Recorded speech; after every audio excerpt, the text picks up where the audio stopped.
ఈ రోజు మనం ఒక నీతి కథ తెలుసుకుందాం. అది నక్క మరియు తాబేలు. అనగనగా ఒక అడవి. ఆ అడవిలో ఒక అందమైనటువంటి సరస్సు ఉంది. ఆ సరస్సులో తాబేలు నివసిస్తూ ఉండేది. తాబేలు చాలా తెలివైనది. ఆ తాబేలు ఆ సరస్సులో చాలా సురక్షితంగా జీవించాలనుకుంటూ ఉండేది.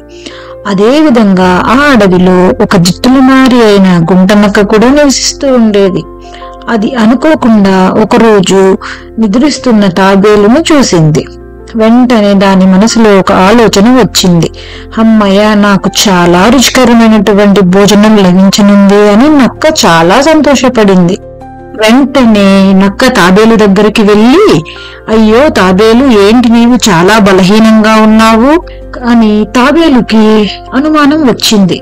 నక్క మాటలు తాబేలు చాలా తెలివిగా స్పందించి ఇలా అంది, నక్క బాబా, నువ్వు నన్ను నీ మాటలతో మోసం చేయాలనుకుంటున్నావు కదూ అంటూ తాబేలు నక్కతో అంది.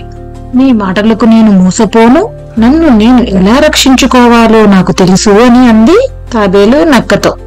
ఆ వెంటనే తాబేలు నక్క తనని తినబోతుంది అని తెలిసిన వెంటనే తాబేలు గుళ్ళలోనికి వెళ్ళిపోతది.